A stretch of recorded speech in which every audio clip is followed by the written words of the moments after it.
go wherever you want and do whatever you want. I must have spent 1,000 hours in this game. King's Bounty is a genre of its own.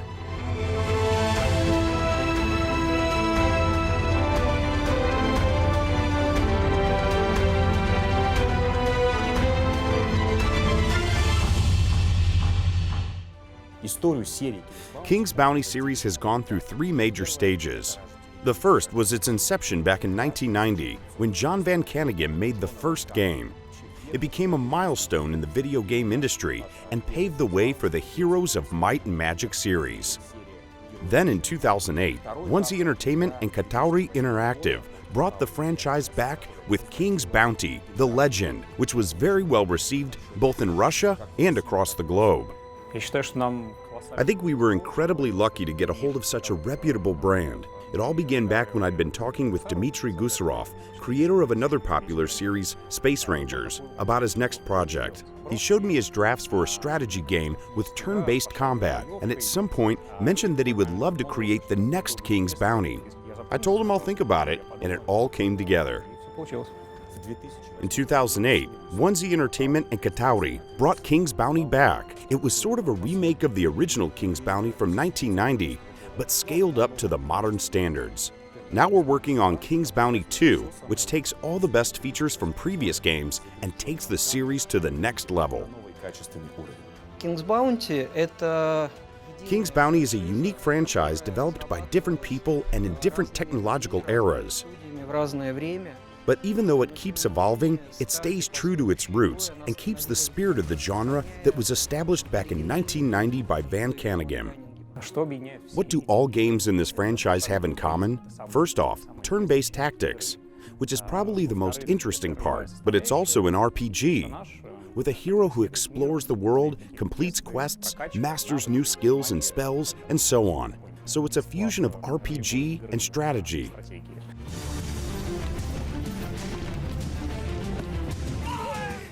Only a few games have combat systems like that. King's Bounty, Heroes of Might and Magic, Early Age of Wonders. Also, Master of Magic had similar battles, but not quite the same. Turn-based combat, where you have an army, your enemy has an army, and the battle is fought between those two armies. All games in the series feature army-on-army turn-based combat, which has evolved significantly along the way. Back in Van Caneghem's game, it was quite simple, almost like chess, but with variable strength of the pieces. In King's Bounty 2008, these pieces gained many active and passive abilities, which allowed for a much wider variety of tactics. The battlefield has also evolved, from the square-based field in Van Caneghem's game to a hex grid in Katauri's game. Katauri's battlefield also reflected the environment where the battle took place. Now we're taking it even further. Our arenas are a one-for-one replica of the encounter area on the world map. Engine-wise, they actually take place on that exact territory. So if you start a fight with someone on a city street, the battle will happen on that very same street.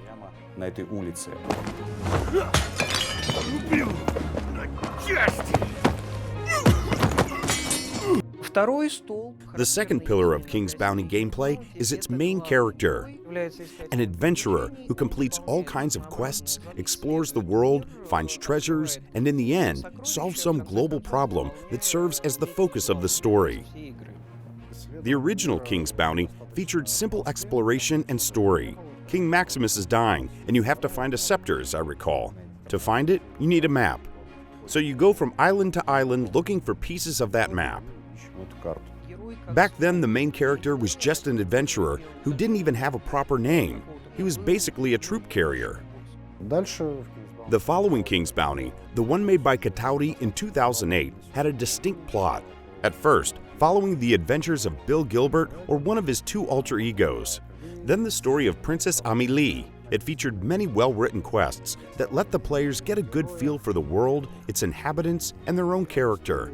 In King's Bounty 2, we're sticking to this tradition.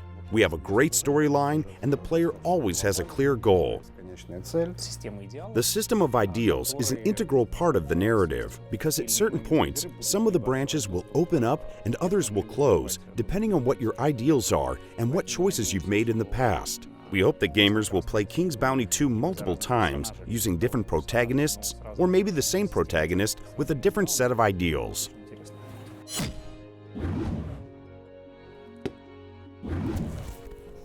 The first game had a hard time limit, so you could lose the game by running late. Correct, the difficulty setting determined how many turns you had to explore the world. But it turns out that if you could find a town that sells time-stop scrolls, you could work around this limit. I think it was the first time I actually analyzed the internal workings of the game and benefited from it. In King's Bounty 2, we decided not to introduce a time limit because we want players to explore our world without racing against the clock. We want them to experience our story at their own pace. We try to give most of our NPC their own little stories and tasks for the protagonist, but it's up to the players to decide if they want to get involved or not. In any case, we want to tell a story that's captivating and intriguing, that will really immerse the player in the dramatic events of our world.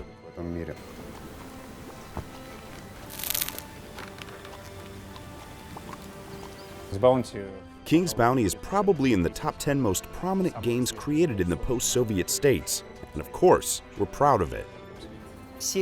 With each game, the series has become better and more elaborate, but the foundations, they stay the same. King's Bounty 2 is a true successor that respects this heritage while pushing the series forward. It really takes the next step in the RPG tactics genre.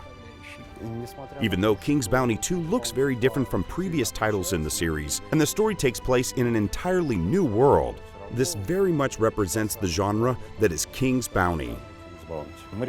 We are sure that King's Bounty 2 is the best project for us. Each time 1Z Entertainment announces a new game, one of the first comments we get is, "When are you going to announce King's Bounty 2? Well, it finally happened.